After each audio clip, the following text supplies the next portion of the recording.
Click the link above to subscribe to Democracy Docket's daily and weekly newsletters to stay up to date on all of the important voting rights and election news. While Republican state lawmakers promote voter suppression bills around the country, Democrats are working to fight back and protect voting rights. And nowhere is this clearer than in the great state of Michigan. We're joined today by Michigan State Senator Jeremy Moss. This is Defending Democracy, a weekly podcast from Democracy Docket. We're your hosts. I'm Marc Elias. Welcome, Michigan Senator Jeremy Moss, to Defending Democracy. Thanks, Mark. I appreciate the chance to highlight what we're doing in Michigan. Yeah, so before we get to that, I want to ask you just a couple of background questions. And the thing that I think I find most interesting to start with is, why did you get into politics? What made you decide one day what I want to do is run for the state legislature, where you've obviously had a very successful career, and we'll talk about that. But what sort of was that spark that got you into the political arena? I've always been interested in the process. It starts from my parents putting on the news in our household, and so being very present and aware of what was going on. And really, when I graduated from Michigan State University, moved back to my hometown, a suburb of Detroit, Southfield, Michigan. And it was the beginning of that Great Recession era, 2008. And all of my friends were leaving Michigan. And I wanted to contribute to the reason why people should come back to Michigan, why people should stay here. And so at 24, 25 years old, I saw a city council in my hometown that was not reflective of young people. In fact, the youngest member was 55, and then from there it went to 60s, 70s, 80s, and the oldest local elected official in the state of Michigan at the time was 93 and was on our city council. So I ran and was elected at 25 years old to be a city councilman here, and really have championed bringing diverse voices, whatever that means, wherever there's a voice lacking, to governance. And to that end, I'm the first openly gay member of the Michigan Senate. Going back to the first election that I participated in when I was 18 years old was 2004. And Michigan had a marriage amendment on the ballot. Couldn't be more clearer how tied in voting is to people's rights, their welfare, their security, and their future. And so that's why I've really been attracted to this democracy work. I really just, I live the experience that voting rights secures all other rights. And so it's been just an honor to kind of go forward on that journey and now be in leadership in the Michigan Senate to be able to secure voting rights for everyone else. Yeah, and for people who don't know, you were in the state house for a number of years. You've been in the Senate. You're now the president pro temp of the Senate. You've really sort of rocketed through the political process. And you are the chairman of the Elections and Ethics Committee. And I think you started to touch on this, but it'll be a really, I think, a lot of interest to our audience, who obviously cares a lot about democracy and elections. I'm just, obviously, there are a lot of issues facing the citizens of Michigan. I'm sure in your district, there are lots of issues that you could spend your time on, and you've chosen to spend a good chunk of time, both as the chairman of the committee, but also around individual voting rights bills. You've chosen to really focus on these democracy issues, and long before, it became kind of the flavor of the day in many quarters. And I'm just curious if you can talk about how you, as a legislator, as an elected official, kind of make that decision to prioritize this, which I applaud. Obviously, I think our audience applauds. But how do you sort of weigh that against all of the other competing demands on your time? Yeah, I think, for the whole system to work, I'm talking about governance, for the whole system to work, the people that we elect have to be reflective of the will of the people that they represent. And for too long in Michigan, that just wasn't the case. Whether it was a city that's looking to grow and attract young families, but doesn't have a young person at the table, or a 40-year Republican majority, which is what we had here in the state of Michigan in our legislature, that was not reflective of the will of our voters. At one point, I mean, the Michigan Senate was the most gerrymandered chamber in the entire country. We're a 50-50 state. I think everybody knows that when the election cycle hits and Michigan rises to the headlines. But when I ran for the state legislature in 2014, at the time, there are 38 state senators. And in a 50-50 state, there were 27 Republicans and 11 Democrats. Wow. And so it just a total imbalance. Wow. And what comes from that's amazing. Think about that. Yeah. And what comes from there are policies that are afflicted upon people that they didn't vote for, that doesn't help them, that sets them back, and fundamentally is unfair and undemocratic. And so I really first became attracted to undoing gerrymandering and instituting an independent redistricting commission, which we tried to get through the legislature, but ended up being a ballot proposal in 2018. We now have an independent redistricting commission. And Republicans realizing that voters were fighting back in other means, not being able to elect their representatives that they want, but being able to pass ballot initiatives. We passed some pro-voter ballot initiatives, and Republicans, instead of listening to the will of the people that they're supposed to represent, ended up trying to restrict the way that these people were voting. And we saw a lot of suppressive legislation attempted to be moved through the legislature. And so now I think it's our charge as a Democratic majority for the first time in 40 years, reflective of what our state wants from us, to engage in more pro-voter legislation, reducing these barriers to voting and increasing access to the ballot box, so we have a government that actually represents its people. Yeah, and you've been a leader on that. I mean, Michigan has been a leader on that. You guys have raced with the trifecta that you didn't waste any time on voting, and kudos to you for that. You wrote an op-ed just a few weeks ago about how Michigan is fighting back against the threats to elections and democracy. It was on the anniversary of January 6th. And I was struck by it because, like you, I think that January 6th is like the central pivot point. There was voter suppression before it. Lord knows we were dealing with it in the run-up to January 6th, and we saw the efforts to undermine free and fair elections in Michigan. We saw the efforts to prevent certification of the elections in Michigan. But I think that January 6th was not just a pivot point for the question of who can be on the ballot and and all of that, but also kind of how the parties have lined up in response, because the Republicans had a chance to sort of shake themselves out of the stupor of voter suppression and election subversion, and rather they've kind of doubled down on it. But I'm curious from your vantage point, because people out there don't realize, but people in your position, you are dealing with Republican legislators every day. You see these folks in the hall. You run into them in the men's room, in the cafeteria, and how do you explain where Republicans, not the Republican Party of Michigan, we're going to talk about that in a second, that's a whole other special snowflake, but how do you explain what has happened to the Republican Party? And I certainly want to talk about really the immediate steps that led up to January 6th that I feel started here in Detroit. But let's go back to 2015 and 2016. I served in this pre-Trump era as well in the state house, which seems like, a lifetime ago. But in 2015 and 2016, when Donald Trump was first emerging as a candidate and holding rallies and had this affinity to keep coming back to Michigan, all of my Republican colleagues shied away from it. I remember there was a big rally in West Michigan, and so many of the Republican legislators who represented the area suddenly had another obligation that day. And so they never expected him to be the nominee. They did not embrace him at all throughout 2016.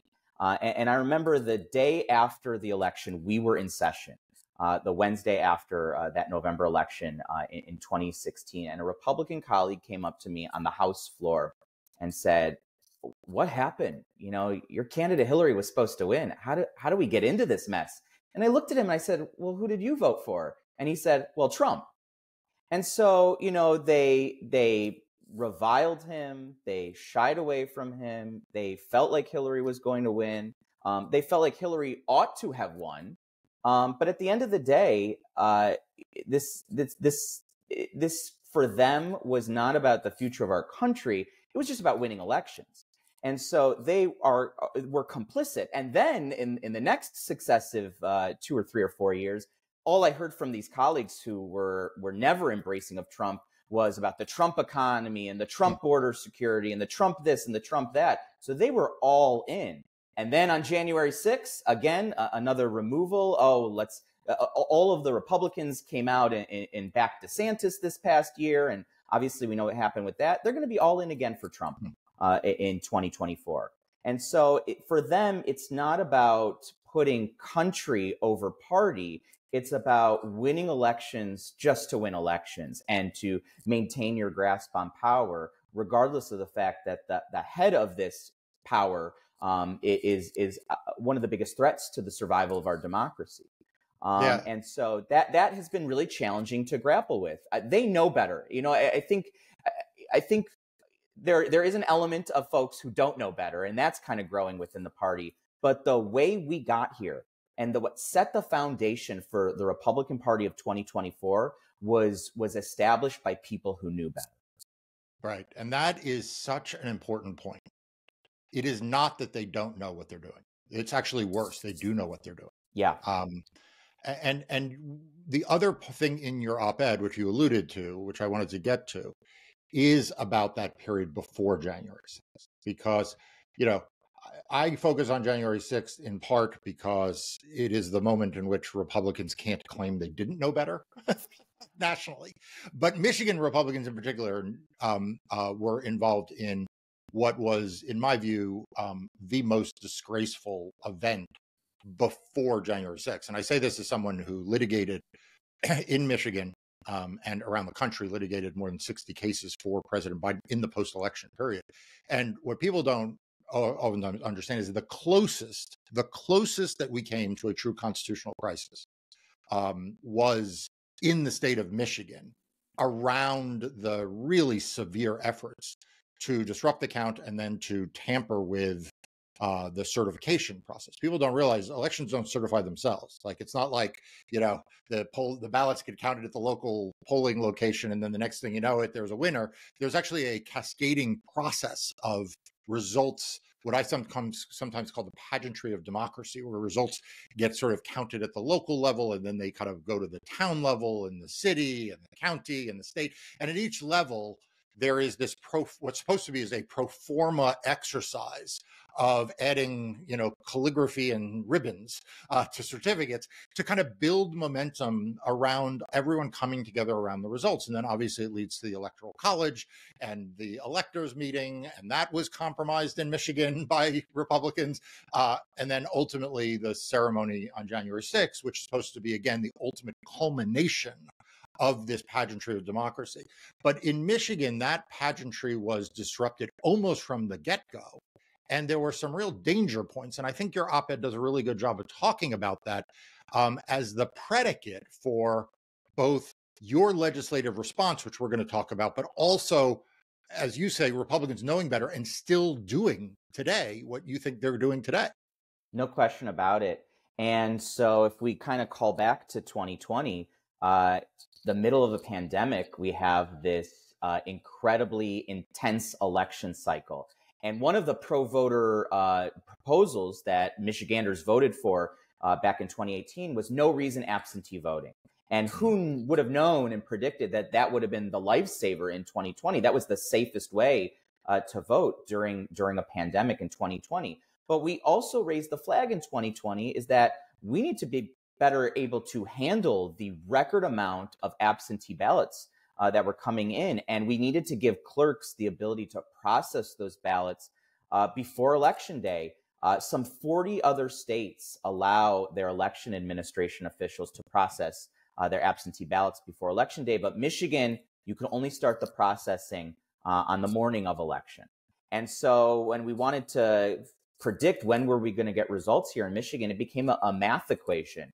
How many ballots there were, and it was a record 3.5 million, times how long it takes to process each of those ballots equals when we will find out those results. And obviously, the answer to that equation was Wednesday, the next day. Even though we pushed for processing before Election Day, the Republican leadership refused to be able to solve what was an incredibly predictable problem. And so as the polls closed at 8 p.m. And these ballots were still continuing to be processed, that's when this Stop the Count movement started here in Detroit, as Detroit's ballots continued to be counted, because they didn't, this Trump fueled mob descended upon the absentee ballot counting center in Detroit to prevent what would eventually be ballots from Detroit and obviously a Biden stronghold from being counted. And from there, perpetuated this big lie that this post-election period was full of fraud and conspiracies, which of course it wasn't. And from there, a false slate of electors formed. And from there, this false slate of electors submitted their own certificate to Congress. And from there, that was the tool used on January 6th to prevent or to attempt to prevent the certification of the Electoral College. So this started with Republican inaction, probably intentionally, to create this chaos in this post-election period, and invited unsavory characters to promote lies. We had Rudy Giuliani testifying in front of a House committee in that period of time, fact-free, but amplifying these claims. And people still believe them to this day. And I want to talk about post-January 6th too, because it's bad enough what happened. And I think there was a period of time where Republicans, the thing that rings in my head over and over again is Lindsey Graham saying on the Senate floor, well, I'm out, and I was hopeful. That's right. Yep. I was hopeful that was going to be a seminal moment in all this. But from there, Republicans in the Michigan legislature introduced some 38 or 39 bills to respond to the conspiracies, respond to the lies, restrict access to the ballot based on these Trump-driven falsehoods. That's a continuation of the insurrection. Mm-hmm. The insurrection on January 6th was to prevent the lawful certification of, among those states, Michigan, and chasing after those lies and trying to enshrine them into law is a continuation of what was attempted on January 6th. Fortunately, at the time, we had a Democratic governor, Gretchen Whitmer, who vetoed all those bills. But again, we weren't listening to truth and to fact and to election administrators and to voters. It was just a continuation of these conspiracies that had been debunked over and over again. Yeah. So one of the reasons why I wanted to have you on this podcast, one of the reasons why you're one of my heroes around these issues, is because you don't just talk about this. Like, you actually take action. Like, you have prioritized voting, and you have prioritized making sure that every ballot counts. And, you have supported legislation, expanded drop boxes, pre-processing mail-in ballot. But the one I want to focus on, because this was literally how you got on my radar screen and why I have been waiting to talk to you. I tweeted your article, I tweeted your op-ed out at the time in late December 2020. So everyone knows this was before January 6th. You wrote about the problems of pre-processing. And one of the things you flagged, which has been, I wrote about this in 2020 in January and March, and was suing about this around the country. But the fact is that you wrote in December 2020 that there were 15,000 ballots rejected in 2020 because of either technical mistakes, errors on the part of election officials, missing signatures on the part of the voters, nothing that really should disenfranchise a voter. Honestly, like things that that are easily corrected or fixed or explained.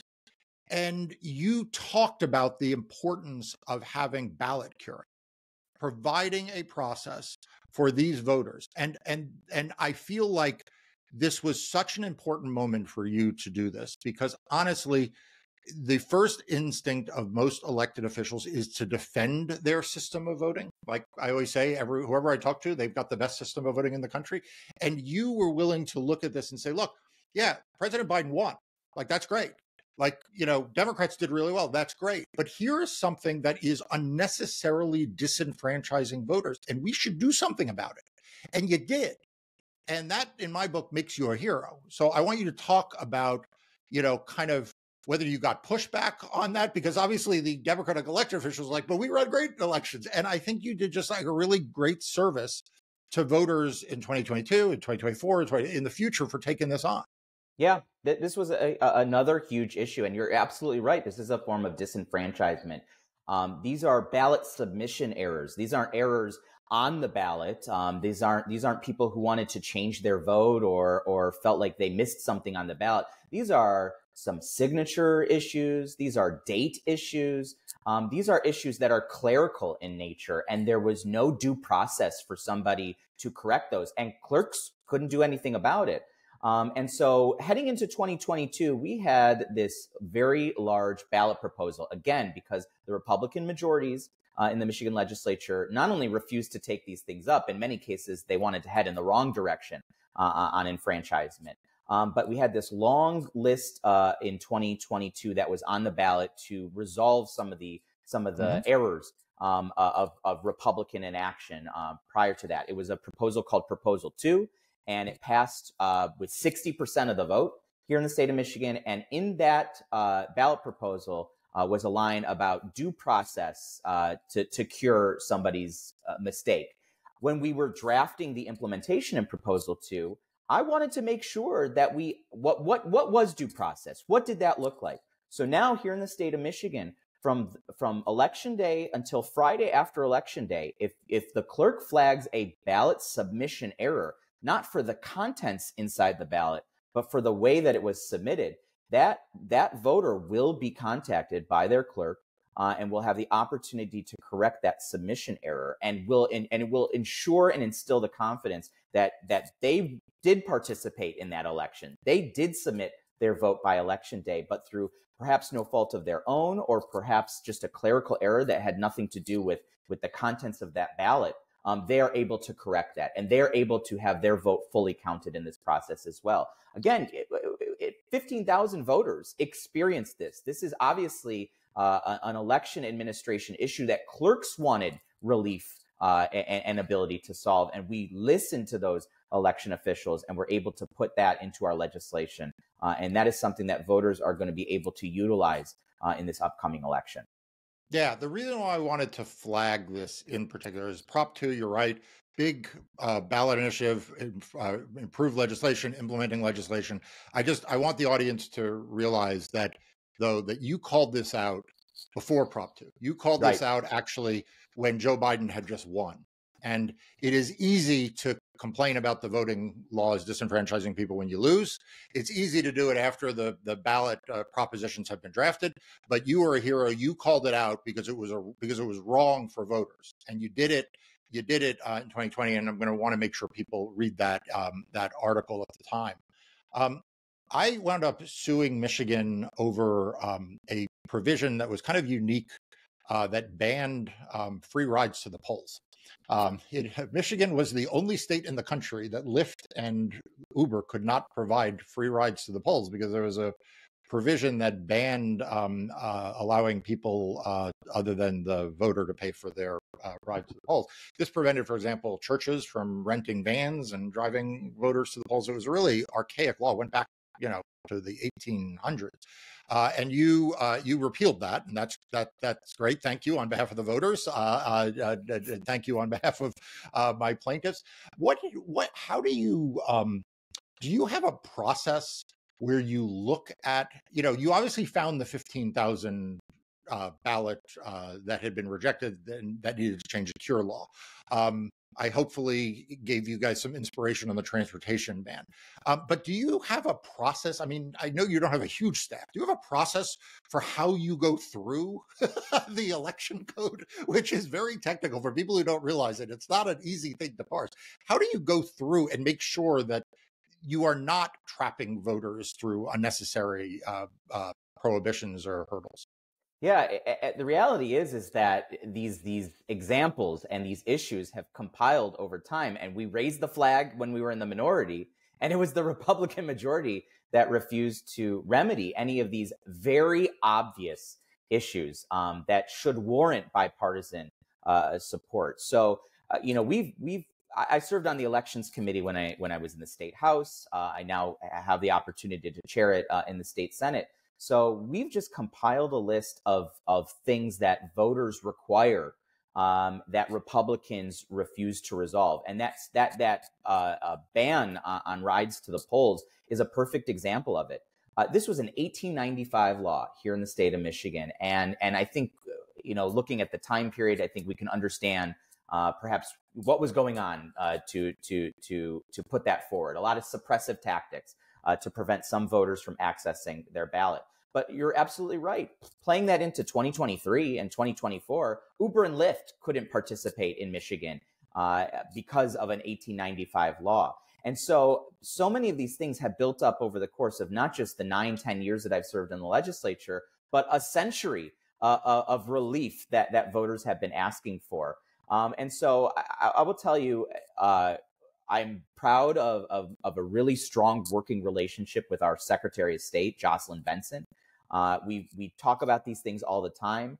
I get really excited about this. I think you said at the top, there's not a lot of lawmakers who go in and fight for this type of work because they want to deal with policy issues. They have their own passions, they have their own life experience, and they want to solve something that they've experienced and their constituents experience.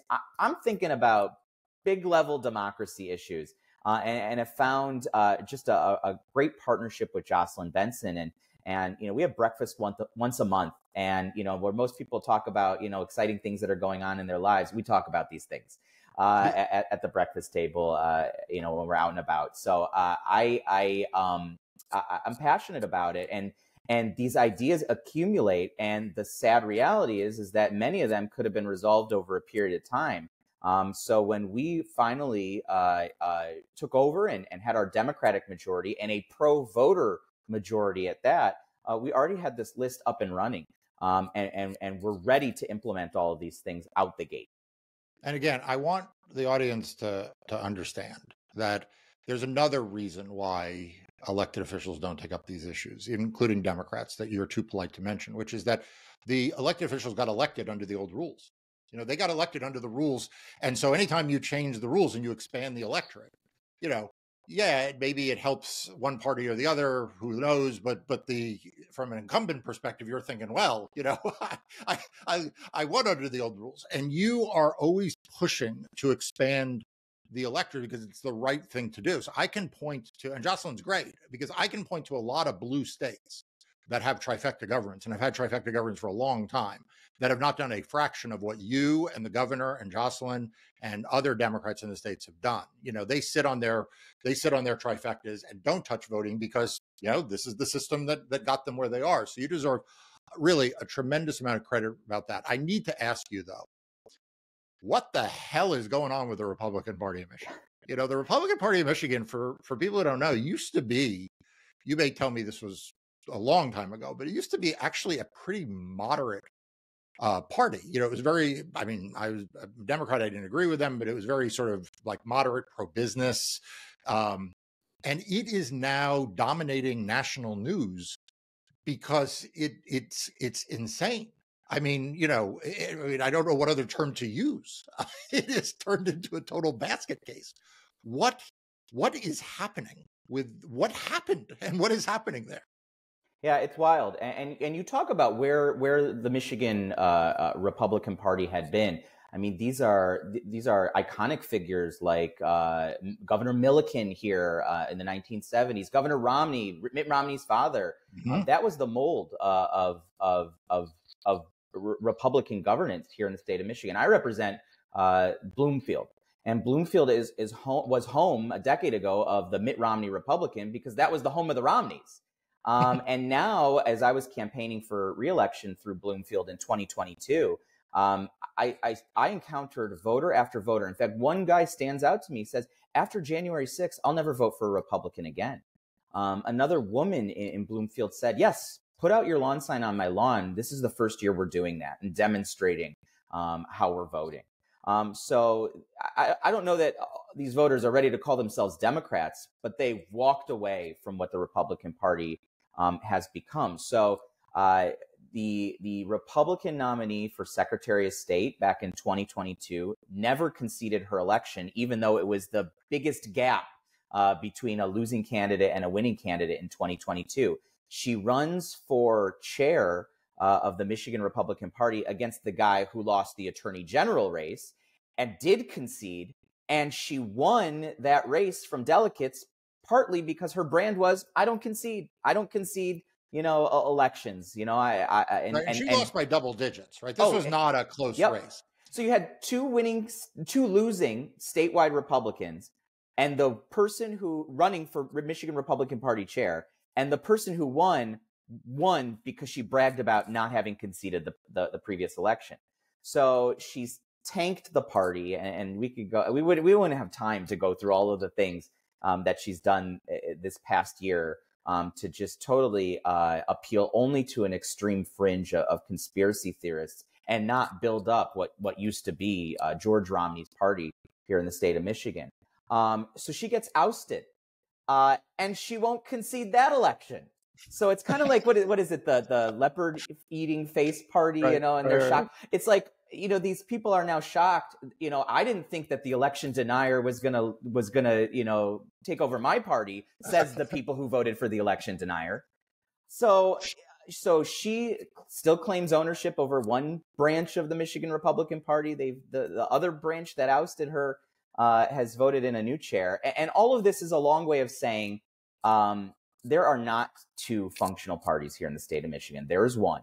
And we as Democrats are governing responsibly.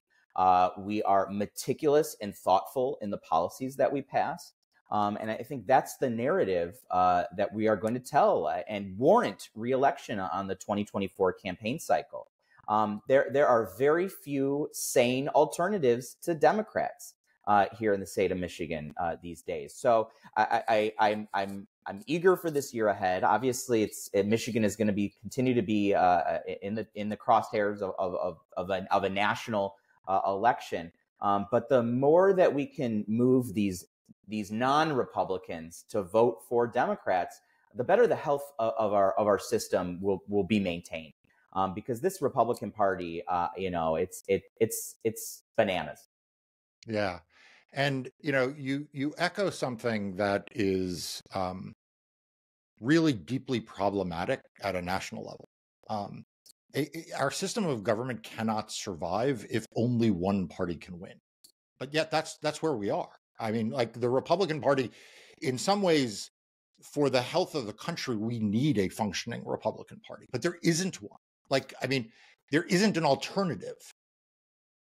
I'm rooting for a functional Republican Party. and I think as there are those of us who were elected before 2016, and then those of us who have now endured 2016 and 2020, the fights that we had prior to Donald Trump were at least policy-based. I didn't agree with all of the things that the Republican majority was doing. But at least they were focused on the merits of policy. I'll tell you a quick story here from Michigan of how far off the deep end our Michigan Republican Party had become. There was a lingering Tea Party movement still after 2010 into 2014 when I was elected to the legislature. And there were a few kind of Tea Party branded Republicans that were elected to the Michigan House. They ended up embroiled in a scandal, and the Republican majority moved to expel them from the legislature and needed a supermajority, Democratic votes, in order to expel these two members. Republican leaders in the Michigan House begged us as Democrats to join them to expel these fringe members. Flash forward to now, they're the party.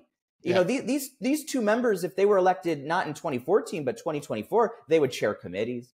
They would be the leading voices in their caucus. So how far we have come from a Republican Party here in Michigan and really around the country that wanted to literally expel this movement from their ranks. And now this is the Republican Party has been really alarming, and I'm rooting for now the minority of Republicans to reclaim their party. But with what's going on here in Michigan, I don't know how they do it. Yeah, I want to ask you about the 2024, November 2024 in a second, but just so people understand how crazy they are. The chair of the Republican, the now ousted or maybe ousted. She still calls herself the chair. So when she lost for Secretary of State, she filed a lawsuit to toss out all the absentee ballots in Detroit. Not some of them, not most of them, 100% of them. Obviously, that didn't prevail. But when you look at the reforms that you all have passed, you have protected the right to a secret ballot. You've ensured military service members and overseas voters can obtain ballots. Automatic, you instituted automatic voter registration, allowed citizens to register to vote anytime with proof of residence, no excuse absentee voting, expanded early voting, provided the right to request an absentee ballot. One of the other big, like I can't say enough for you about you, prepaid postage. People don't realize, but making voters get stamps to return their ballots is a huge obstacle, particularly for young voters and low-income voters. You did that. You instituted tracking. What was the Republican response? They filed a lawsuit. To say that all of these things should be thrown out. I mean, you tweeted about this lawsuit of theirs. I mean, this is what they've become. Absolutely. Just again, it's a continuation of disrespect and dismissal of the will of our voters. We had two ballot proposals that were very significant in 2022. One was this big pro-voter ballot proposal, and one was a proposal to restore abortion rights here in the state of Michigan post-Roe. And they are now filing suit to attempt to take away the will of Michigan voters that supported both. So it really boggles your mind on do they want anyone to vote at all? When they lose elections, they refuse to concede. When people speak out and pass ballot proposals, they want to strip them of their rights to even engage on a ballot proposal. And so it really does beg the question: what is the end goal of these Republicans who are engaging in every tactic at every level to strip away voting rights? It's to pick and choose who votes. It's to uplift the people who agree with them and diminish the people who disagree with them. And so again, back to why I'm in this fight. We need governance that reflects the will of voters, all voters. And the more people that participate, the more reflective our governance and our society is. It meets them where they are. It meets their needs. It reflects the things that they need to live a prosperous life. And to take that away, it prevents all of those things. It prevents them from carrying out and living freely in a democracy. All right. Well, Senator, you're from a swing state, so I'm not going to let you off the hook here. How do you feel about the 2024 November elections? What are Democrats in Michigan doing to prepare? How do you think we're setting up for November? Sure, and obviously, we've become a closed state. I don't take it for granted. It's going to be a lot of work on the ground. But I will tell you, looking at the past elections, obviously we voted for Trump in 2016. But every successive election, we've rejected Trump and Trumpism. 2018, electing Governor Whitmer, Attorney General Nessel, Secretary Benson, and sweeping all those statewide officials for Democrats. 2020, flipping it and giving Biden a bigger victory in 2020 than Trump had. in 2016. And then in 2022, really this transformative election to put forward a Democratic majority in the Michigan House and Michigan Senate for the very first time in 40 years. So if we look at that trajectory, it didn't just happen. It wasn't just, people woke up one morning and decided to vote that way. We are fighting for every single vote in every single community here in the state of Michigan. And when you look at areas in Michigan that the national narrative is, oh, they're going away from Democrats, they're heading towards Trump, I reject that. It's that just these voters need to be reached out every cycle. We need to campaign to them every cycle. And that's what we've done. And so we're prepared to do the same here in 2024. And another thing that I hope that our Democratic majority has achieved is restoring faith in our institutions. That if you vote for a Democratic majority to do X, Y, Z, and we deliver X, Y, Z, the system works. Several of the things that we campaigned on here in the state of Michigan were instituting common sense gun safety, restoring tax relief to the most vulnerable members of our society, restoring abortion rights, protecting LGBTQ people.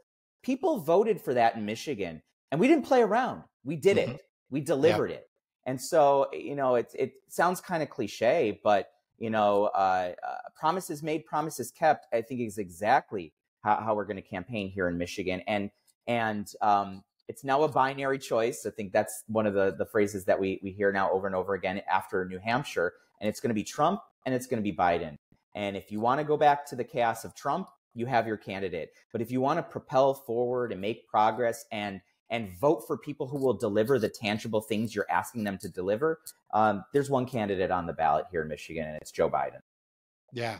And I just want to end by saying that, promises made, promises kept should be like plastered on your office door, because I have a never ending stream of people who are telling me how they're going to help save democracy.